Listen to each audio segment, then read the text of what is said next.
I heard that again.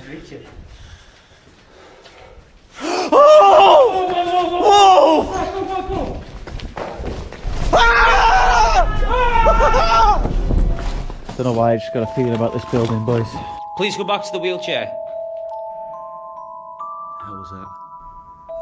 Guys, are you walking up the stairs?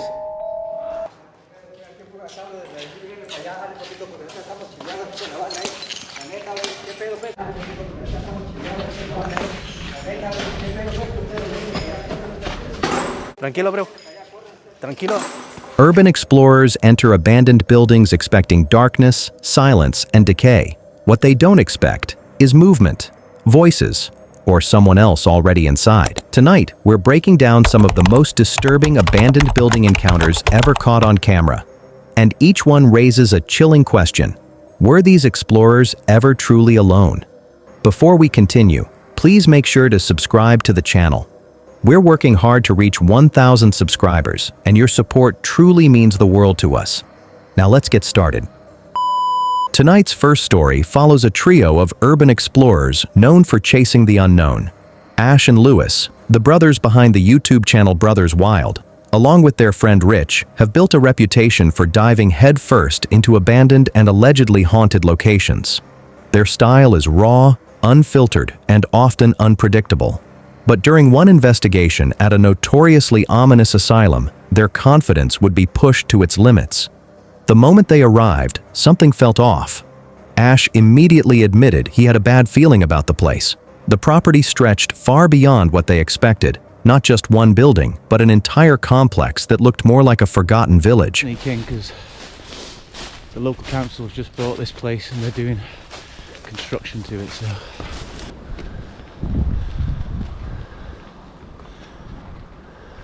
Right then. Try and find a way in. Anti-pine paint everywhere. Yeah. What's that noise? What was that noise? Someone screaming. That sounded like someone screaming, didn't it? Yeah, from the place already. That might be on the camera. That was crazy. Wow. Thick walls surrounded multiple structures, including what appeared to be a church and several smaller outbuildings. The sheer scale of the site hinted at its heavy past. According to records, the century-old asylum once held more than 1,500 patients, giving the place an almost prison-like history. Because the local council had recently purchased the property for redevelopment, the team knew they had to move carefully. Stealth was the plan. But before they even fully committed to the exploration, something strange happened. So obviously someone's been in here. They've nicely, kindly left me a ramp. So I might have to just go inside. Right then, let's do it. I think so. I'll go straight in here. Oh wow. Oh, that's not eerie at all, is it?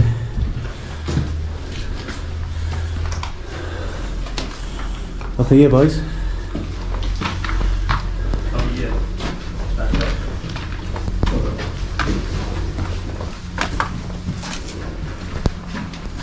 Oh, we got no chance. What was that noise? Is that up here? Oh. Yeah, I wouldn't like to go any higher though. I like to stay ground level to be fair. So we don't scarper through that as soon as we've seen it. But there is work getting done beyond these walls. There's a digger over there with lights on, so we have to be really careful now. Make sure no one sees us.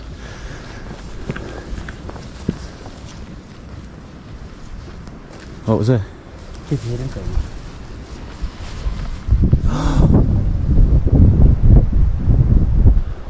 That was a scream.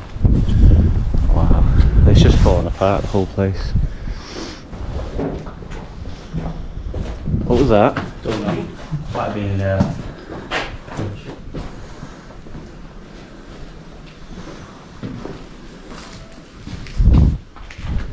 Is that your phone?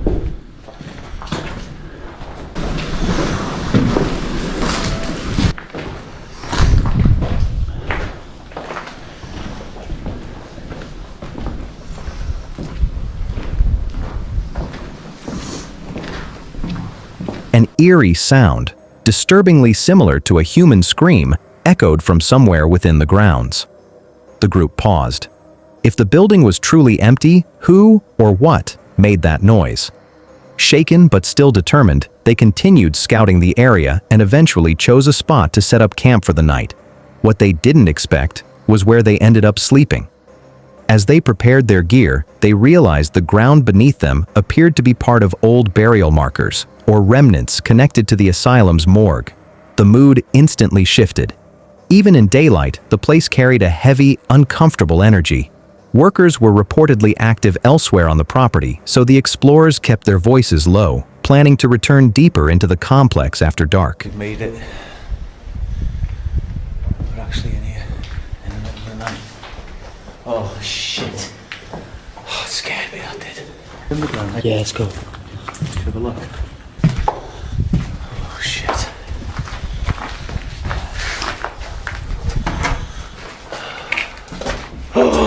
What was that?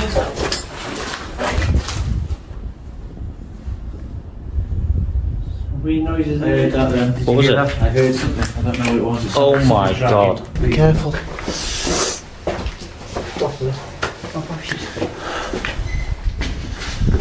I heard that again.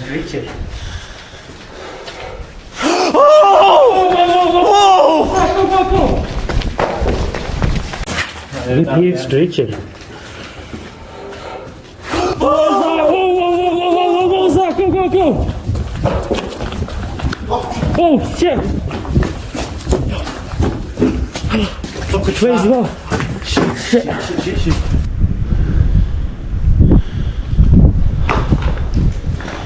That's got to be on camera. I heard it. When night finally settled in, the tension ramped up fast. Not long after switching the camera back on, they again heard what sounded unmistakably like a woman screaming, this time coming from the direction of the church. Despite the growing unease, the trio managed to slip further inside the asylum under the cover of darkness.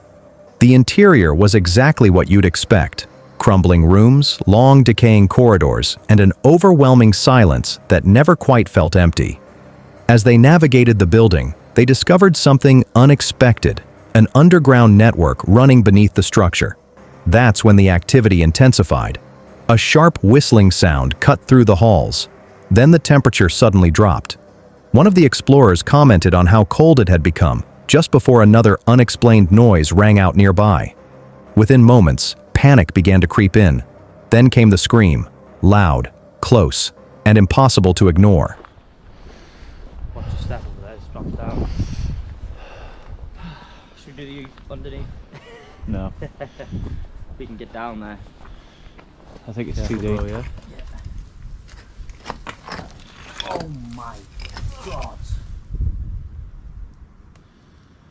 Oh wow. Does it go forever? It just goes on. Take the camera there and the torch. Shine it down. The roof's collapsing in though. Yeah, up here. The other two have gone exploring. So I thought I'd just have some time on my own in one of the rooms. Something just knocked next to me.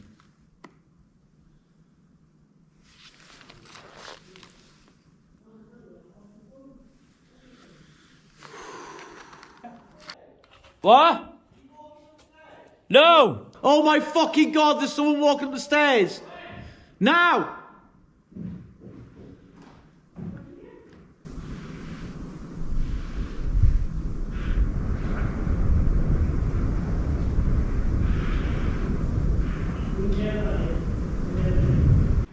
To the right of me, there's There's no stairs to your right. someone. It sounds like someone's coming up the stairs. The team immediately scrambled, trying to retrace their path through the maze-like building. But the night wasn't finished with them yet. Inside another section of the complex, they noticed something deeply unsettling: a visible mist drifting out from a doorway. Curious, but clearly on edge, they moved closer. What happened next rattled them completely. One of the explorers suddenly froze, insisting something had just rushed past him. He claimed he physically felt it brush against his jacket. The others were visibly shaken. Then, as if the tension wasn't high enough, they captured something even stranger, a wheelchair that appeared to move on its own. Hoping to communicate, they used a device designed to detect environmental changes often associated with paranormal investigations. They asked whatever might be present to push the indicator to red. According to them, the device responded repeatedly. Whether coincidence or something more, it only heightened the fear already building in the room. Then came the noises, heavy bangs, the unmistakable sound of something dragging across the floor. At one point, one of the men recoiled, insisting something had touched his face, despite nothing visible being there. And just when it seemed things couldn't escalate further, they heard what sounded like a woman's voice nearby. That was the breaking point. The group bolted for the exit in full panic, stumbling over themselves in the process. By morning, exhausted and clearly shaken, they were approached by security and asked to leave the property.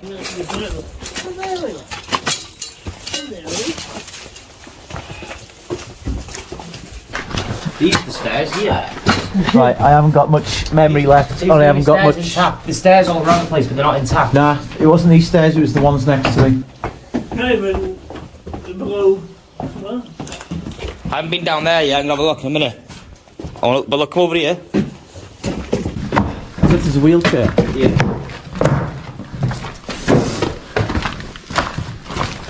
Oh no. That was cool. Oh my Susie, put it on! Susie, put it on! Sit back down. Sit back down.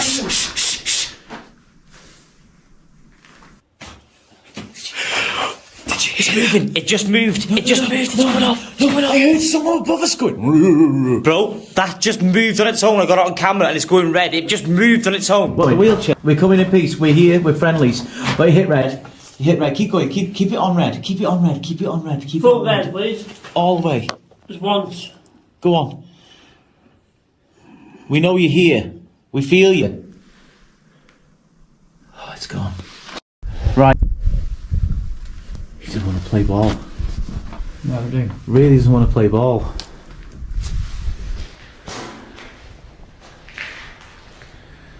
No fireplace.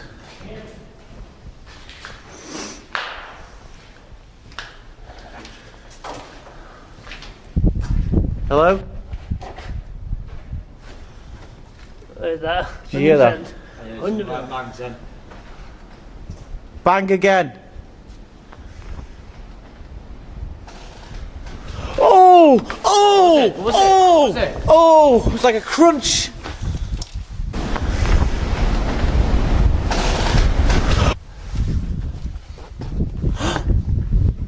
Yeah, squeak.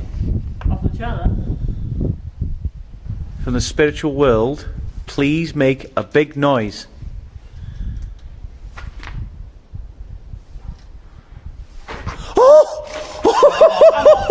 Oh, that was dragging! That was dragging! That was dragging! That was clear as day, bro.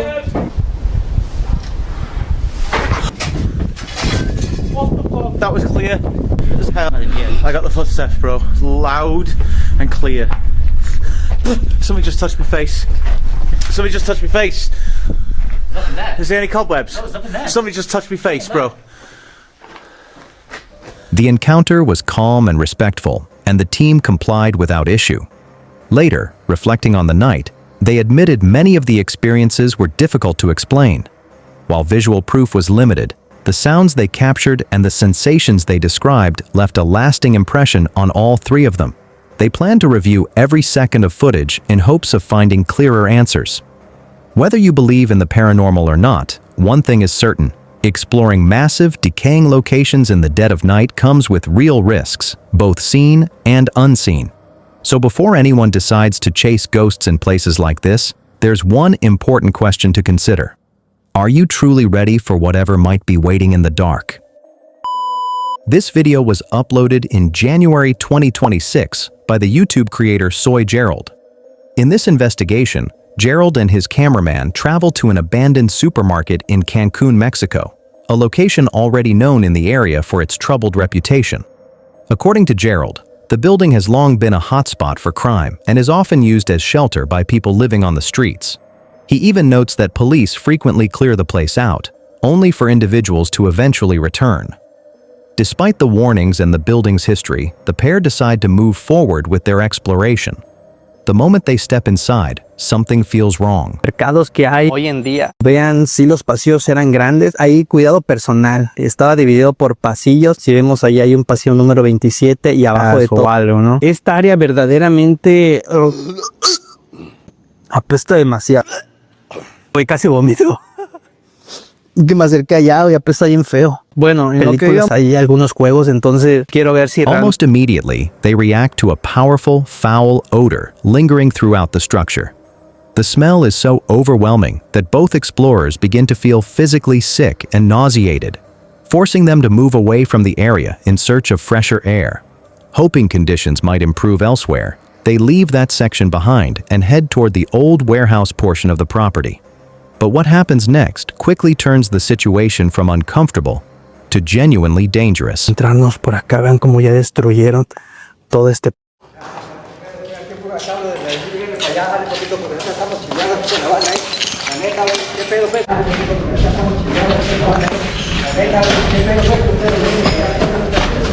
Tranquilo, bro. Tranquilo. Tranquilo, viejo. Trae un cuchillo. Trae un cuchillo. Trae un cuchillo. As they walk through one of the rooms, a man suddenly bursts out from the shadows. He's armed, holding both a knife and a stick, and he immediately moves toward them in an aggressive manner. The mood shifts in an instant. Running on pure adrenaline, Gerald and his cameraman back away as fast as they can, focused on creating distance and avoiding any physical confrontation. Fortunately, their quick reaction works. They manage to retreat and escape the immediate threat without being harmed. But surprisingly, they don't leave the building altogether. Instead, after putting some space between themselves and the man, they cautiously attempt to communicate with him from a safer distance. As tensions begin to settle, the situation takes an unexpected turn. Te tumbaron muchos allá, amigo, varias veces, pues igual anda uno paniqueado, pues a ver. Vos te paniqueaste y saliste sobre, pues es mejor, la neta es mejor hacer eso. No, sí, darte que te ganen, pues. Sí, es mejor que actuar tú a que el otro. Sí, la neta es que me tuve, pues, como ya pues tengo de una cortada, pues igual por lo mismo de que The pues. man explains that he works as a scrap collector. According to him, he's been robbed multiple times while gathering metal inside the property, which is why he reacts aggressively whenever he encounters strangers. To emphasize his point, he even shows them an old knife injury on his finger, evidence of the dangers he claims to face regularly. He tells the explorers that the scrap he collects earns him roughly $14 a day, just enough to afford food. He insists he never intended to harm them and was simply trying to protect himself and what little he had. Hearing this, the mood softens. The explorers acknowledge his situation and tell him to stay safe. With an uneasy but respectful understanding reached, both sides go their separate ways. Gerald and his cameraman continue exploring the building for a short time afterward, but nothing else unusual occurs. Eventually, they leave the supermarket without further incident. But the encounter serves as a powerful reminder that in abandoned places, the real danger isn't always what you expect. Sometimes the biggest risk is the people already inside. This story comes from the world of urban exploration, a corner of YouTube where curiosity often leads people into places long forgotten by time. One channel known for this kind of content is Abandoned Explorer, where the team regularly investigates deserted homes, schools, factories, and hospitals. But on March 7th, 2017, what was supposed to be another routine exploration in Sussex quickly turned into something far more unsettling. The group, led by Tom, arrived at a location known as Jama Islamia, a site rumored to be empty but surrounded by controversy and whispers of a troubled past. From the outside, the complex looked massive and silent, exactly what they expected from an abandoned property. After circling the building, they finally found a way in. Inside, they stepped into what appeared to be the main church area. Dust blanketed the floors, debris littered the space, and an oppressive silence filled the air. Standing on what looked like the main stage, Tom and the team began to take in their surroundings, until an unexplained noise shattered the quiet. How's it going, guys? Right, so we've travelled up to Sussex and we were gonna explore this place called Jamia Islamia. I hope I've pronounced that right. If I haven't, I do apologise. And all I can say is this explore did not go well at all. This school has ties with extremism. Basically, the BBC ran a massive report on this place because there were links that this place was an extremist school.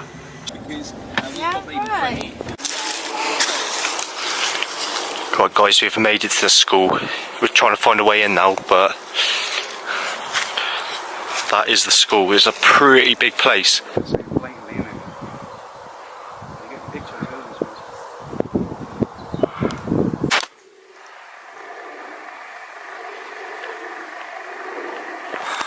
Right, so we've made it in. And this is like the main church area.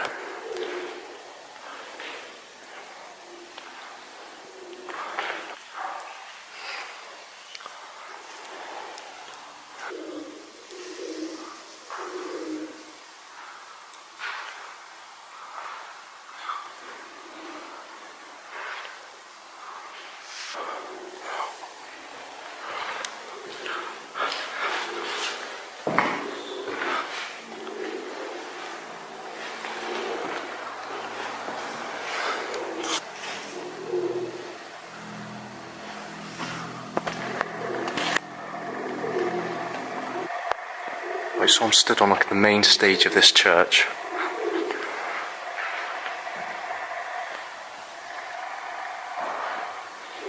What was that noise? Almost immediately, the camera cuts. What viewers later learn is that the group had been confronted by 3 individuals inside the building.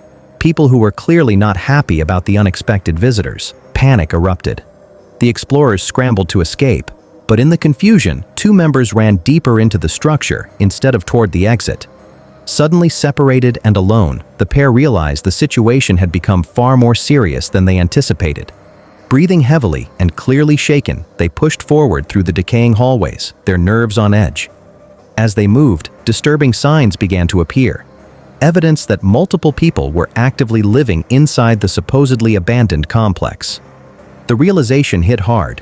They were not alone, and whoever was there did not want to be found. Moments later, voices echoed nearby. Fearing they'd been spotted, the 2 quickly slipped into a nearby room and hid, waiting in tense silence for their chance to get out. The fear in their voices was unmistakable. This was no longer exploration, it was escape. Should we go that way or this way?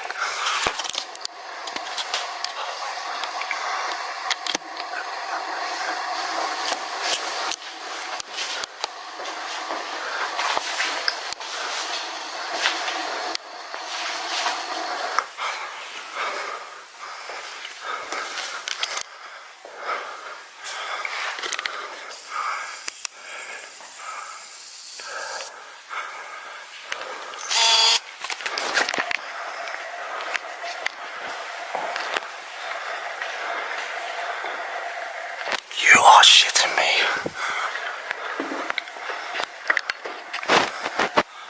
There's 5 of us, and now there's only 2. 3 of the guys that we was with have been chased off, and we're just left in here now alone. So.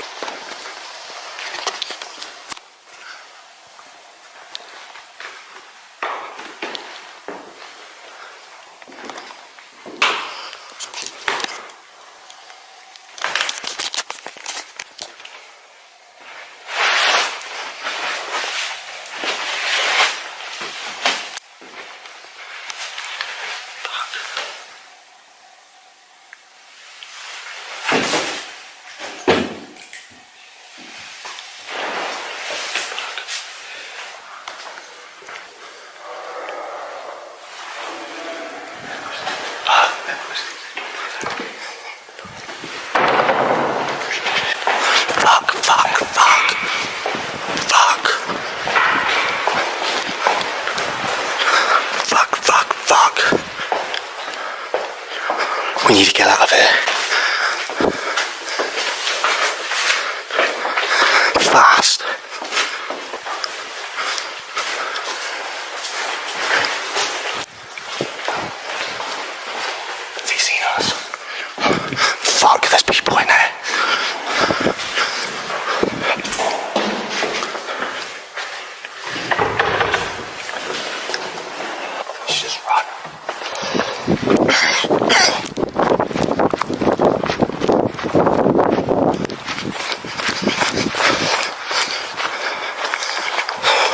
When they finally made their move, they ran.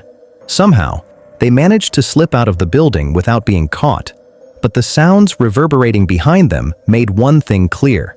There were far more people inside than they had first encountered, and none of them seemed welcoming. While it's understandable that anyone living there would want to protect their space, the explorers had entered believing the site was completely abandoned. Interestingly, they're not alone in this experience. Several other urban explorers have reported similarly frightening encounters at this very location. So the question remains, knowing what happened here, would you ever risk exploring a place like this? This next story comes from an urban exploration channel known as Alien 6467, a creator who specializes in investigating abandoned locations and puzzling discoveries that often carry a strange, almost paranormal edge. On May 11, 2013, the YouTuber and a friend set out to explore a deserted White House in Southwood, New York. From the outside alone, something about the property felt wrong, enough to draw them in for a closer look. But once inside, what they found was far more unsettling than they expected. Almost immediately, they began noticing odd details scattered throughout the house. Plastic bags were everywhere. Some contained nothing but a single penny. Others appeared to be partially filled with water. At first it seemed random, until they looked closer.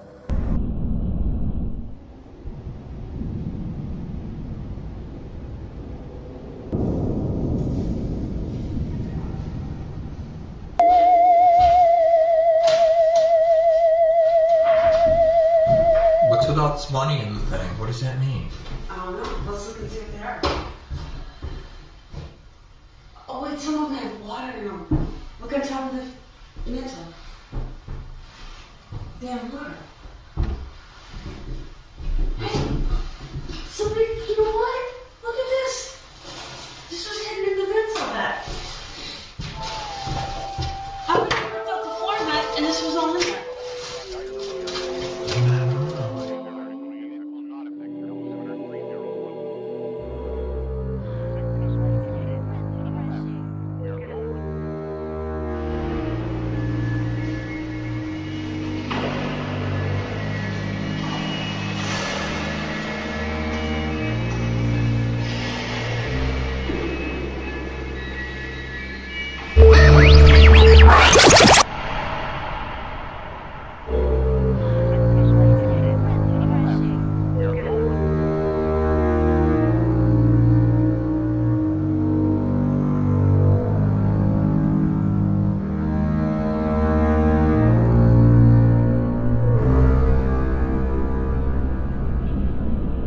Many of the bags had been deliberately stapled to the walls, and directly above them, spray-painted in large, ominous letters, was a single word: vengeance.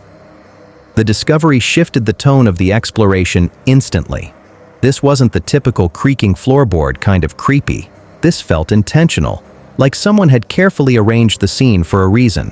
Trying to make sense of it, the explorers examined the bags more closely. The pennies, the water, the strange placement. None of it seemed accidental. As they continued searching the house, the mystery only deepened. Hidden beneath loose floorboards, they uncovered even more plastic bags filled with water, tucked away in a concealed space. Whoever had been here hadn't just left a mess behind. They had methodically placed these items throughout the building. The question was, why?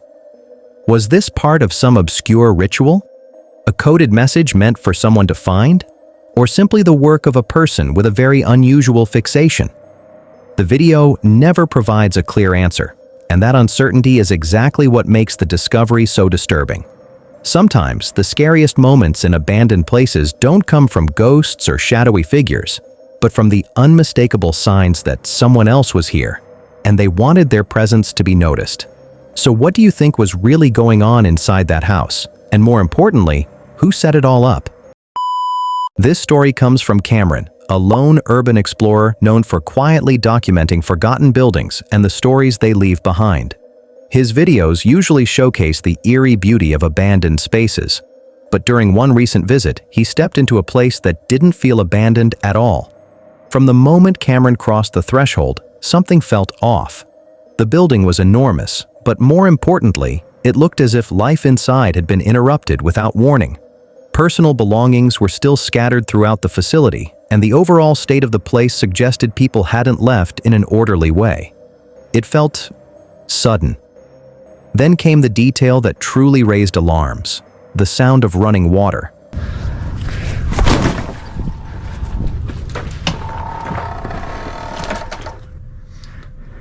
Let's go back and see.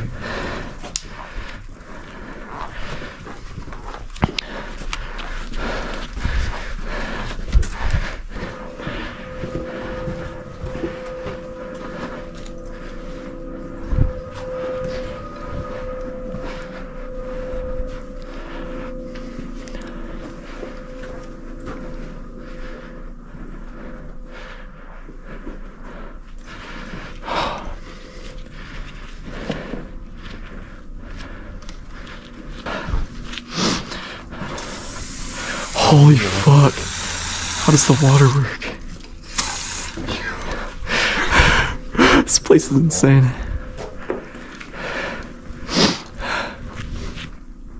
In a structure believed to be long deserted, hearing active plumbing made no sense. The noise added an immediate layer of tension as Cameron moved deeper inside. As he explored further, he came across what appeared to be a science storage room. Inside were rows of microscopes, chemical containers, and stacks of laboratory equipment left exactly where they had last been used. It painted a clear picture of a once fully functioning educational environment that had been frozen in time. The sheer amount of intact gear made the discovery even more puzzling. But what really stood out were the lockers nearby. Several still contained clothing, as if students or staff had simply walked away and never returned. It was the kind of detail that makes an empty building feel anything but empty.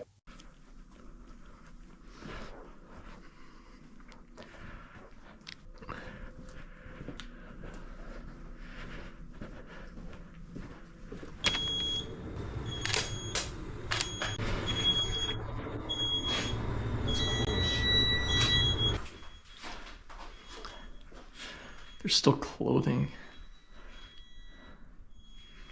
Still clothing items in the lockers.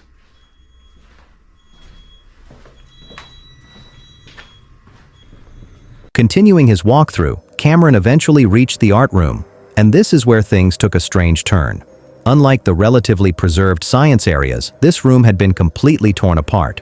Monitors were disturbed, materials were scattered, and the space looked deliberately trashed. The contrast was impossible to ignore. Why was this one room targeted while the rest of the facility remained largely intact? The deeper Cameron went, the more uneasy he became.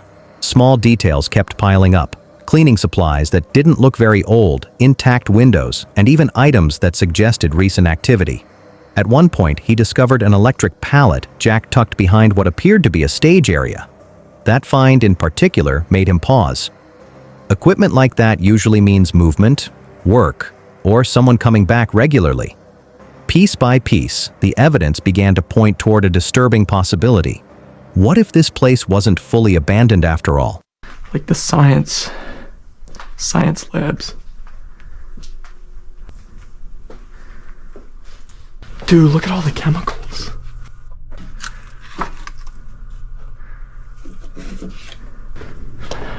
There's no one here yet. Look at this. That's sick.